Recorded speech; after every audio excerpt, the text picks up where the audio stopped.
Welcome back to Shop Talk for Season 5. I'm Brandi. And this is James, and we talk about all things related to mental health and cross-cultural workers. So glad you're here. Welcome back to Shop Talk. We're excited today to meet with Bethany Dearborn Hiser, an MSW and spiritual director, as we talk today about addiction. Bethany, thanks for joining us. And I'm going to just read a little bit of your bio so that our listeners can know a little bit more about you before we start. Bethany currently works as the director of soul care for Northwest Family Life, which is a network of therapists trained to work with survivors of domestic violence and sexual trauma. As a bilingual social worker, chaplain, and pastoral advocate, Bethany has worked in a variety of ministry and social service settings with people affected by addiction, sexual exploitation, incarceration, and immigration. After experiencing her own burnout, Bethany has become passionate about being a sort of midwife alongside other helping professionals as they navigate secondary trauma, move toward groundedness, and uncover their belovedness. Love that part. She works in the U.S. It has a global heart as a TCK. Bethany has offered a soul care support and training to organizations in India, Bolivia, and Thailand, as well as she has spent significant time in Central America, Scotland, and France. Bethany is the author of From Burnout to Beloved, Soul Care for the Wounded Healers, partly from her own story, but more so a trauma-informed holistic soul care guide for other helping professionals. Bethany currently lives in San Diego with her husband, Kenny, and their 2 young daughters in an intentional neighborhood community. So we're going to talk to Bethany today a little bit about socially acceptable addictions and just kind of what that looks like, how that might impact cross-cultural workers, and what it can look like if you're kind of relating to someone and you see that maybe this is a part of their lives. So I wonder, Bethany, how you first got interested and kind of thinking about this and working with this yourself. Yeah, thank you. And thank you for having me. Yeah, I mean, you explained a bit about my various roles over the past number of years. I first started getting interested in this, working with people in addiction and going through my own training to work with people. And so as part of that training, as a lot of programs do, you do kind of your own inner work as you're doing it. And so the training it's called Genesis Process. It's a relapse prevention program that is faith-based, but and kind of 12-step integrating, but also understanding the brain and our limbic system and neurochemicals. And so we were doing this work, and I realized more and more, like, you had to kind of choose something that you wanted to work with. And I realized that I was codependent to my work. And I working with people, women in relationships that had domestic violence and experienced a lot of violence in their relationship. I was familiar with codependency, but I never thought about it in terms of for myself with my work, that it's hard to be okay if someone else is not okay, and that the inability to let go of my work and to be well when others aren't well. And the nature of my work as a social worker and as a ministry worker with people on the streets is that people were never okay, right? That's like the reality. And so I ran myself to the ground. I mean, even as I was growing in my awareness of how I was not okay, I was still working one job and an internship at a domestic violence shelter. And the first job was ministry, doing chaplaincy, as we were talking about, in jail and walking with people getting out of jail and on the street. And then I was also organizing around sex trafficking and locally and going into juvie and then researching. I was just doing a lot, right? And more my identity was caught up in what I was doing. And I hit a breaking point and experienced burnout, as you were sharing. And I had to kind of uncover my own inner life do my own inner work. And part of that was also understanding the impact of secondary trauma. So I was in my social work training at the time, and someone encouraged me to take this class called Self-Care for Social Workers. And I thought it was just going to be eat well, exercise, the normal things that are so important. But I thought, I'm good. Yeah. What was that? Drink some tea. Take care of your body, get a massage. And those are all good and important. But I realized I sometimes would discount some of those things because I felt guilty, which is a trauma exposure response. Who am I to do that when so many people are suffering around me? And also, this was so busy and so caught up, and my worth is in what I do. So all these things kind of led to the fire of burnout. And then I had to learn this work through learn the work of soul care through that process. So yeah, as many people, I consider myself a wounded healer. Kind of Henry Nouwen's phrase actually comes from Jung, which is the subtitle of my book. So that's kind of Yeah. how I started. But working with people in recovery taught me a lot of things about addiction. So I can explain more, but did you have a question? I Yeah. just thought a couple of things you mentioned that are worth covering. I think codependency gets used a lot, and initially it came out of the world of addiction as terms of Mm-hmm. enabling people. But how do you see codependency? I think defining that just a little bit will really help people who may have heard that but not know exactly what it means. Yeah, I mean, I'm not sure exactly. I don't have the textbook definition in my head, but kind of what I mentioned in terms of the inability to be okay if someone else is not okay. Um, and there's a nuance there because obviously we are empathetically impacted, especially as caregivers, and that's not what we're talking about. We're talking about kind of being wrecked and being Mm, and having to fix somebody else so that you're okay. So instead of it empathetically caring about somebody else's well-being, it's having to solve their problem so that it fixes you. Does that make yeah, sense? a need to be needed. A It's need to be deeper. needed. Yeah. Yeah.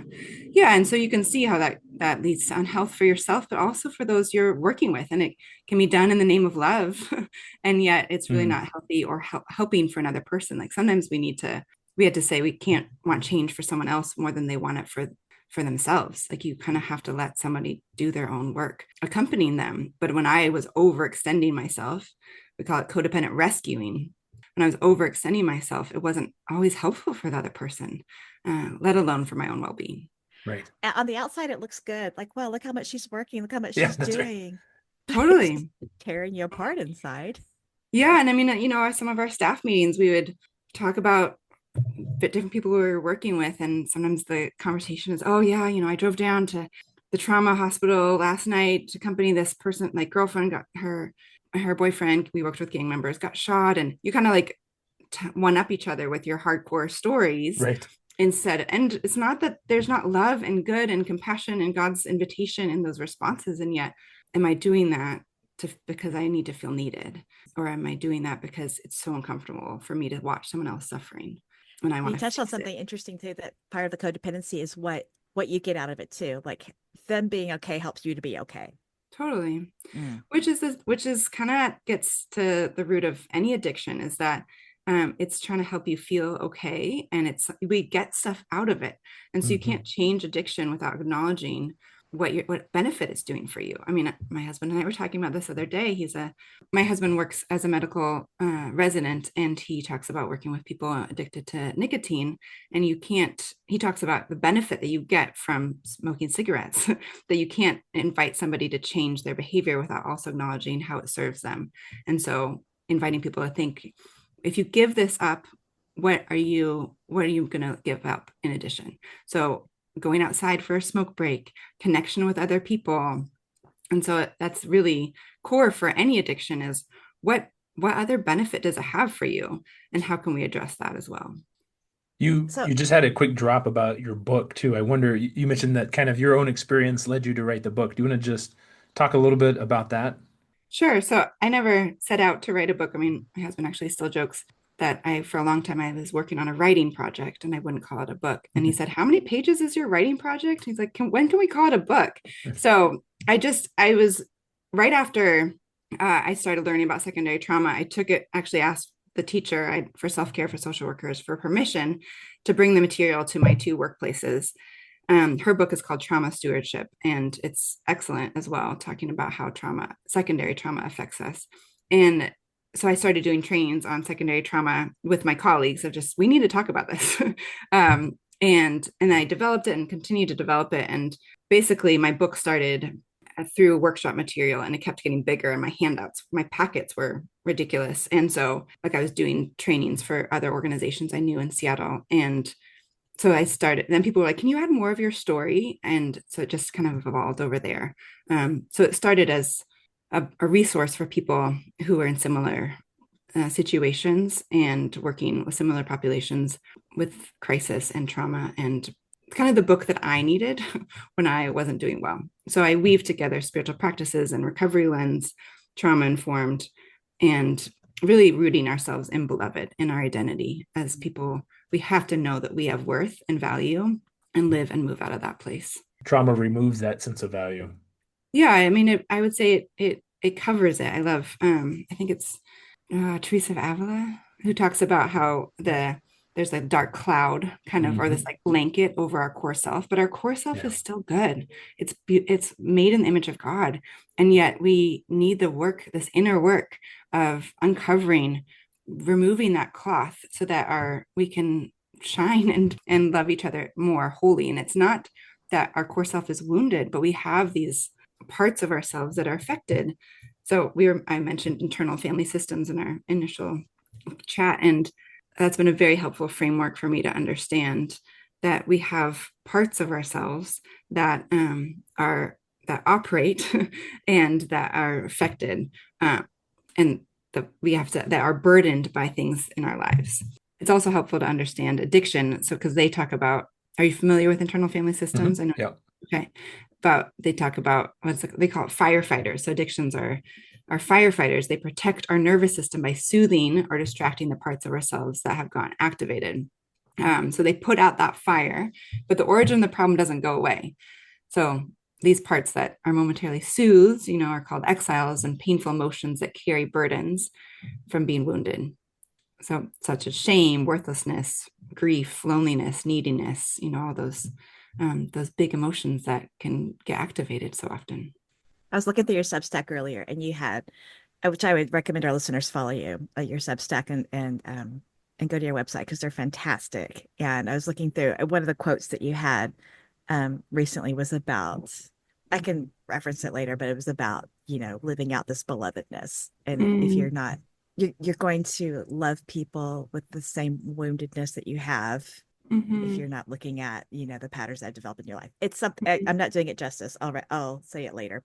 I think that's Father Greg Boyle. Yes. Mhm, mhm, We're talking about addictions, like there's the recognizable things. So you're talking about your husband talking to some of his patients that smoke, and you think about alcohol and other things like that. Those are very recognizable things that people can say, yes, that's an addiction. But there's also like the socially acceptable ones that can sort of be a badge sometimes, like you talked about the codependency. And I wonder if there are other socially acceptable addictions that you see occurring more frequently. Yeah, I mean, we're addicted to screens, right? To phones. We know this more and more, and also caffeine, energy drinks. So, I mean, social media, shopping, even exercise, food.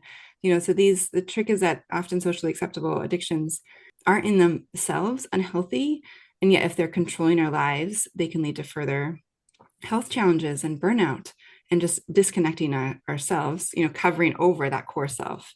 So the first step of AA is admitting that we have a problem, and we can easily justify and convince ourselves with any of those that we're fine. It's not a big deal. I can put this thing down. So I was, yeah, we're moving this summer, and I was realizing this is kind of a funny example, but I've heard other people with this addiction to Zillow, to looking for houses, just to but I actually during Lent I felt like this prompting from the Holy Spirit, like stop looking, like it's trying to cover, like what's it doing for me. That's again, what's it doing for me. And it's because I'm fearful of the unknown. I don't know what's going to happen, and I'm trying to control it, and yet it's not the time right now to look and to be addicted to looking, like looking more than I really needed to. So that's my own confession, and it's kind of a funny one, but it's anything that's covering up, and to be able to tap into what need is this serving me, and how is it leading to health and wholeness and trust, and really unpacking that. I wonder too, with cross-cultural workers, I think about work, just right off the bat, and how that could be such an easy and an acceptable addiction to slip into because we've talked about this so much before. There's always something that is important and pressing and necessary. And that honestly you get kudos for and you'll get praise for doing it. And Well, so and get paid for. you A lot of get paid people, I for mean, doing we it. are You often our write your salaries are newsletters about based, how busy you are and how important everything is that you're Mm-hmm. right. doing. Mm-hmm. Yeah. Mm-hmm. Yeah. And what do you think also, among the ones that we've mentioned, I wonder if there's other ones that cross-cultural workers may tend to relate to more or struggle with more. I mean, what do you think about that, James? will certainly work. I think the screen usage, because in a lot of contexts, people their evenings they may not be safe to go out after dark. So I think a lot of times people tend to stay home more in some context, depending on the culture and the country that they're living in and the security around them, and do often resort to using screen time. So videos, movies, the famous, hard drives that get passed around that have all the movies on it. And I mean, all of these things that it can very much become a really intentional way to disconnect and then stay in that kind of numb state. Because a lot of times when we watch the screen, it's got a numbing effect. It's actually bypassing our prefrontal cortex and just connecting with our downstairs brain. So we're only doing it for this particular emotional response, and then we begin to do it more and more. And that's the key point, right? Is that in and of itself, it's not bad sometimes Not to bad. disconnect. And yet, can we be aware of that? And can we have limits on that so that we have control over it and it doesn't control us? And to name that, yeah, it's stressful to live in a new environment, or to the loneliness of being away from familiar supportive people, or to not be able to go out at night in the way that maybe you're used to. And so those require coping strategies, and there's nothing wrong that we need strategies to cope. Often we turn to and what we know and what works. Sometimes, actually, my husband learned this when he was living in India, is that the analogy of a thermometer. And when you're at already a high temperature, it doesn't take you much to send you over the edge. And so I would imagine that a lot of global workers need to take into consideration and extend grace to themselves and compassion that they're already operating at a high temperature, and to consider that in how do they take care of themselves in recognizing the toll of their environment and the work that they're doing. I wonder if it's Yep. harder for people to recognize and confront their own maybe socially acceptable addictions versus ones that are more like everyone's maybe in more agreement of like, no, you shouldn't shoot up cocaine or take cocaine, whatever you do with Mhm. cocaine. Like you shouldn't take drugs or things like that. Like I wonder if it's more difficult for people to say, yeah, I'm addicted to screen time. Like, Mm, yeah. totally. I think it is very challenging. And it's also challenging to call each other out in it in a way, or to invite, and it is with harder drugs as well. People can be very convinced that they don't have a problem, right? Mm. So I think it's to move towards wholeness. What is that doing for you? That Yeah. question, like, how is that serving you or not? And what breaks do you have? What rhythms of rest do you have that help you put boundaries on practices that maybe, having a break from screen time, and being intentional about that, because it is so hard to choose that if you don't are intentional. I think we're so often, alcohol, I think also can be, in some context, we live in Europe, it's very normal, I think, for cross-cultural workers to partake. So there's also ways that that can become used and begins very normal. Mm-hmm. So does screen time. There's nothing wrong with watching a Netflix show and going to a Mm-hmm. movie, but a lot of these things, it's why are we using them and how are we using them that can Mm-hmm. become a problem. I'd love to talk a little more about the work one because I think that one's really complex for a lot of people. And Mm-hmm. it builds, as Brandy was talking about, because a lot of the salary is based on how we tell people what we do and Mm-hmm. demonstrate that, which is in a practical sense a bit of a dopamine hit of like, hey, we're doing Mm-hmm. something, we're accomplishing something. This is awesome. And Mm-hmm. even if we use the right language of, look what God's doing here, we still are Mm-hmm. a part of that process. And it's Mm-hmm. how do you think you guide somebody into navigating this way of really looking at work and finding a place of resting in belovedness as opposed to in productivity and often burnout is a part of this process of this deep desire and overcommitment to work kind of to meet our need. So Mm-hmm. how do you walk through that work as a socially acceptable addiction? It's really well said too, in terms of the dopamine, like to name again, how does it serving me? I used to go into the jail and do jail ministry, and I could tell anytime I would mention that to people, they're like, oh, wow. And, I sometimes feel embarrassed or try not to mention it. Or I imagine some global workers, oh, where do you live? Oh, wow. Like you're so hardcore. My husband used to get, oh, you're like Mother Teresa. And so there's kind of yeah, maybe the shame, but also, or not shame, but just kind of the sense of like, oh, don't put me on a pedestal. Right. But also sometimes this sense of real deep value. And I think to move beyond the binary of bad or good, like how do we hold this spaciousness for ourselves and our identity of I am beloved no matter what. I'm beloved no matter what I do with my work. And sometimes I was encouraged in that self-care for social workers class about having a plan B. Mm. And I'm sitting there and I'm working at a domestic violence shelter, and she starts talking about plan B. And in my head, I'm thinking, yeah, I really wanted to work at a shelter for, victims of trafficking. And she shares the example. Like, I'm not talking about a plan B that you work at a shelter for DV and now you're going to work at a shelter for sex trafficking. I'm like, that's my example. She's like, something totally different. And she wasn't coming from a Christian faith perspective, but it was really honing in on identity. Do you have value no matter what you do? Do you see yourself as beloved no matter what? And as I started exploring this, I thought, wow, I really have found my identity in what I do. And then it's really hard to stop doing. And it's really hard to say no. And so it kind of feeds into that codependency we were talking about. And to, oh, well, yes, of course I'll help you. Or at 9 p.m. at night, fill out that paperwork or whatever. And I think especially as ministry workers, when you don't have necessarily firm boundary around your hours and your time, and you're living in a community or you're walking the streets and getting to know neighbors, and there's maybe a kind of an ebb and flow of life that is hard to fully, you don't take a break from it. And so to really look at, again, that sense of belovedness, because I think when it becomes core to our identity that our value is in what I do, it can lead to burnout and harm to those that we are seeking to serve. And so I think back to your question of what has helped is really unpacking that internal narrative. And so I've done that with my relapse prevention program, again, with myself and with others. And now as a spiritual director, I talk about it in my book. I have 2 chapters on false beliefs, or now I call them internal narratives, because they're not false. They're very true to ourselves and to our limbic system and to our brain. And so they're these inner narratives that we have that affect our emotions and drive our behaviors. That's kind of the core premises, is that our beliefs affect our emotions, which drive our behaviors. And so if we believe that our values and what I do, then we live out of that place.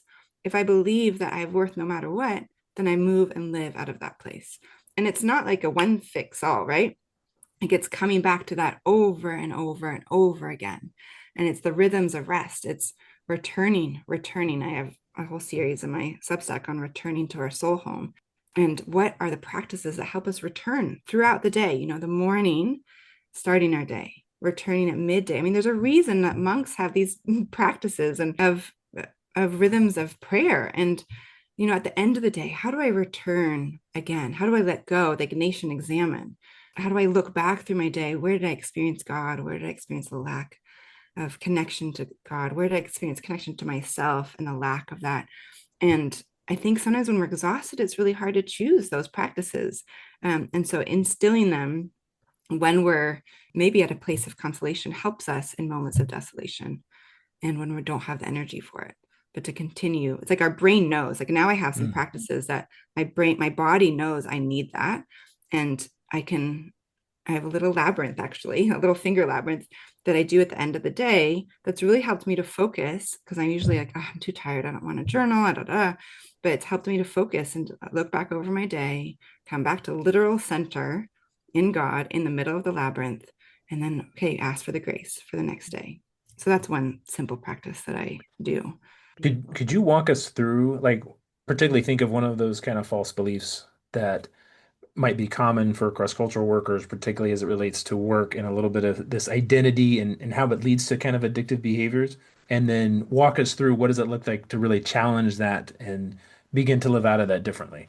Yeah, so it's kind of extensive, but I've done this as a workshop, actually, often Right. with groups, and I did it at a women's retreat not too long ago. And afterwards, sometimes people are like, I need a nap. Like, that was exhausting, because it's deep work. And so just to name that sometimes people aren't ready for it. And Mm. you kind of have to be at a place of some groundedness in order to engage, because these narratives are rooted in deep places. And so I as a part of it, to answer your question, I look at how are they affecting you? And this is from the Mm. Genesis process, socially, emotionally, physically, spiritually, relationally, mentally. What are the benefits you're getting from it? How is it serving you? How is it affecting your life? And really invite people in a reflective, I mean, usually, often I do a kind of guided meditation to Mm. start to ground ourselves in the gaze of God's love, and then move into this reflection and written reflection, and then into a prayer practice, really is inviting Jesus to speak truth and to name this inner belief for what it is. And sometimes I do kind of an imaginative prayer time with God, inviting people to bring that belief and to name it in some ways of confession of like, I believe this, and help me not believe it, like help me Mm. change, right? And this is true. And then noticing where you feel that in your body. I mean, I've added my own elements over the years, but noticing how you carry it, how does it affect you, and how does it feel to say it out loud? How true does it feel? And then looking at, yeah, inviting God to come be with you in it and to hear you, and forgiving yourself, asking for forgiveness. I mean, really kind of moving through a prayer, and then inviting God to replace it with something that is true. And how do you want to live that out? How does that affect your life? So I've done that in a variety of ways, in a variety of settings. Mm. And it's not just a, one fix sometimes, right? It's inviting to share it with other people, talking about it with other people, having support, like in relapse recovery work, relapse prevention work and recovery, you have to have support, right? You have your sponsor, you have a coach or Genesis process coach, or different people have different support. And I think there's sometimes in ministry, and we think we can do it alone, right? We think that we help others. I don't need help. And yet the very nature of our work is that we need support, right? If we're helping others, we need to have care ourselves, which is the beauty of what both of you are offering, as well as caring for others who are global workers, as providing that support and saying, you're not in this alone. We're with you. And to really invite people towards more self-awareness and connection to themselves and to God. It's brave work because Yeah.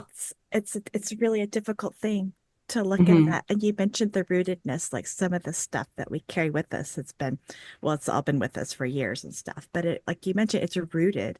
And so looking at it and digging at that, it's tiring, but really brave work too.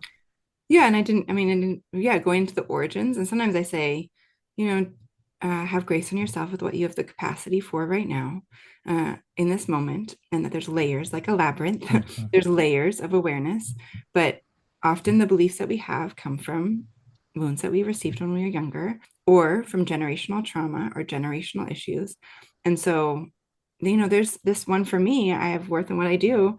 I feel like I've come back to it over and over again, unpeeling the layers, but hoping that there's a spiral of growth, not as I continue to do the work. There's I can see so many potentials for shame one way or the other, right? If we don't dig into it, we're ashamed that we're not. But there's also, Mm-hmm. as we face into the parts of ourselves that need growth, an opportunity to feel shame, like we're not worthy, we're not enough, Mm-hmm. which of course Mm-hmm. we're not. That's what Mm-hmm. grace is for. Mm-hmm. But it's challenging, so it is risky. But Mm-hmm. my goodness, it's so worth it. Mm-hmm. You talked Yeah. about how powerful connection is too, and that's huge when it's navigating places of addiction.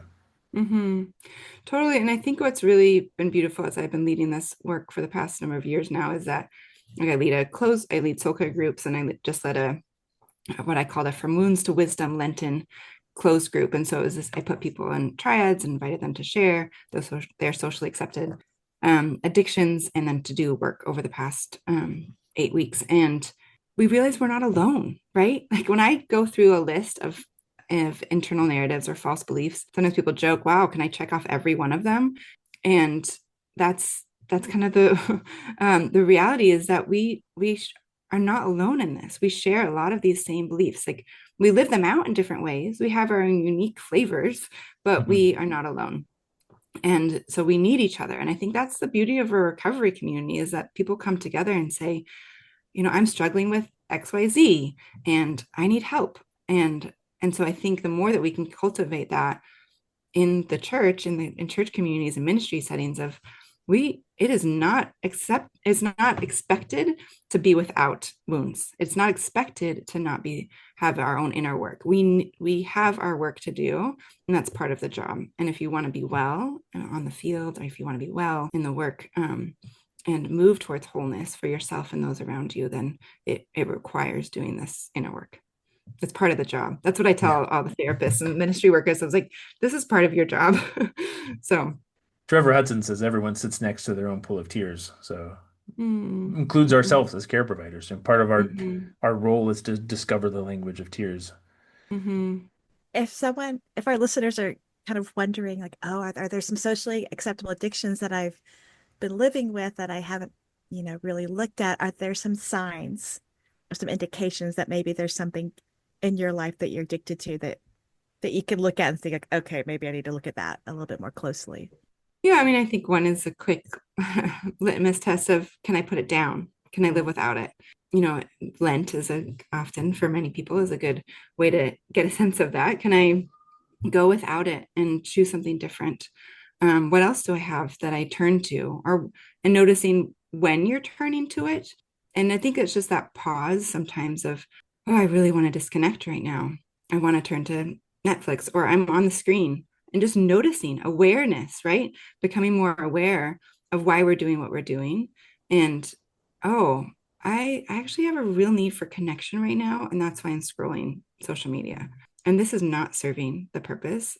And so being more aware of what need we're trying to meet, and having grace on ourselves, not the shame, not getting on the shame train, as I talk about um, with my kids and with others, but noticing that shame train. Oh yeah, here it comes. I'm not going to get on that, but I have that need for connection. That makes a lot of sense. And how do we invite self-compassion in the moment of awareness instead of judgment and curiosity? I mean, I think internal family systems talks about the core self as having some of the signs of being connected to your core self are curiosity, compassion, connectedness. And so I think the more that we can cultivate curiosity about our tendencies and our choices, the more we can be aware, oh, that maybe that is something I'm addicted to and I wasn't Mm. really aware of. I will say also, as we think about potential blind spots, we might need somebody else to tell us. So the caveat is we need to be brave enough to ask others, what have you noticed Mm-hmm. in me? But we also need to have close enough relationships that somebody will notice. Mm-hmm. Harder for singles on the field who might not have people that know them well enough and deep enough and don't have enough connections with them to even be able to give that feedback. Mm-hmm. Mm-hmm. But can be a powerful Sure. thing in a marriage and a relationship between friends to say, "Hey, what do you notice about me? What do I seem to be seeking out?" Mm-hmm. For sure. And having people that spiritual directors, I'm biased, but or therapists that you're going to that you're talking through this as well. I want to go back to the quote that I found from you, Bethany. This is from your Substack. I just thought it was so good. It's from John Philip Newell. It's, we are Mm-hmm. made in the image of God. Woven into the fabric of our souls is a capacity for true strength. This is not to pretend that failure is not a major mark of the ways in which we try to exercise power or of the ways in which we try to love one another. Deeper than the failures of our lives, however, is the strength of our inner being. Unless we love our true selves, formed by God in our mother's womb, the love that we try to offer others will be infected by the same doubts and lack of reverence that we have for ourselves. I loved that. My goodness, I love that. But it just kind Mm-hmm. of goes to this inner idea of belovedness today and Mm-hmm. sort of looking Mm-hmm. at what is whatever the addiction is, what is it trying to soothe that maybe we're not looking at our Mm-hmm. belovedness and that's not touching that Mm-hmm. part of our identity that's so true and so beautiful. Mm-hmm. Mm-hmm. Yeah, I love that quote as well. I've used it in my soul care groups kind of as a Lexio Divina, inviting people Mm. to slowly read it. And I think even that like slowing down to can create, sometimes we're so busy and life is so full that it's hard to come into awareness of what you're talking about. Like, am I addicted or am I not? What's going on with me? And so to really create cultures that encourage slowing down and connected to ourselves, and yeah, instead of busyness and workaholism. Bethany, I often like to end our podcast with a question like, what would you like for like sending organizations or churches to know about this topic as it relates to cross-cultural workers? Yeah, it's a good question. I mean, one that this is the core of what Jesus is about is I did a little deep dive in over Advent to this when Jesus or when the angels come and proclaim to the shepherds, all honor to the one above us all and peace and goodwill, shouting it over the shepherds, and this good news of peace and goodwill. And that word goodwill and peace are connected to wholeness.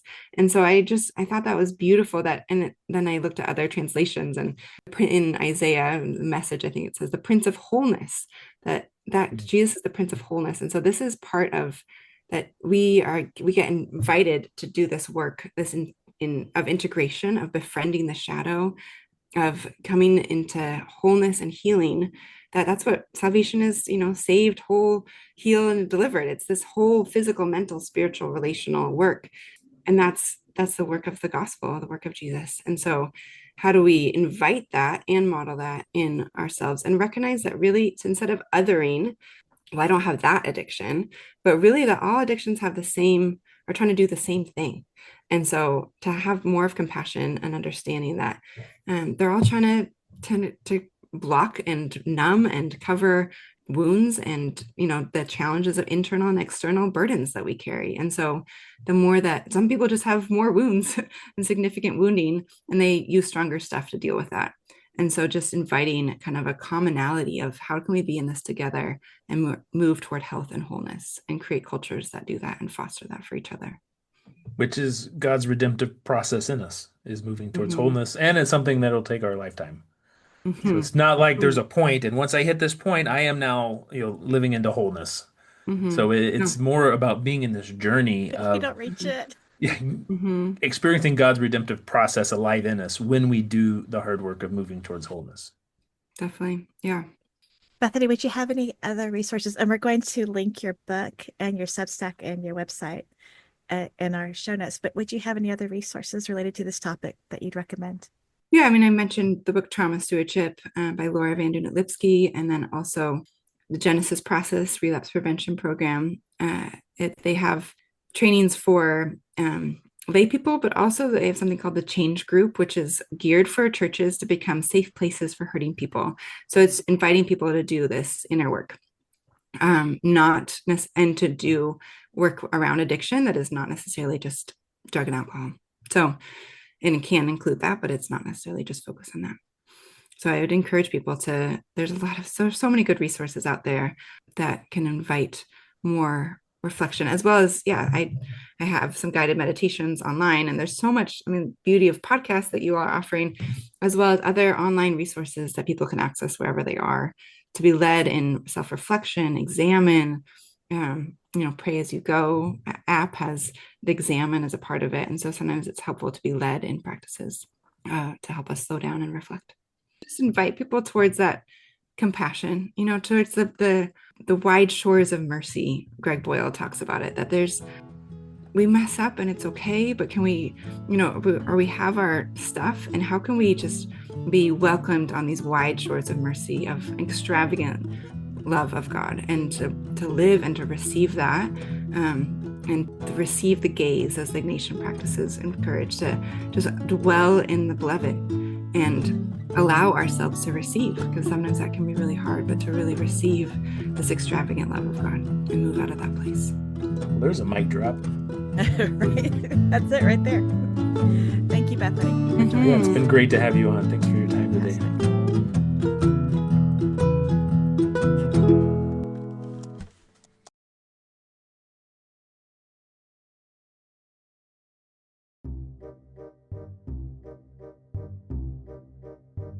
Okay, so I have a question. Is the thunder, can y'all hear that outside? Okay, good. There's a storm coming through. It sounds loud here. But...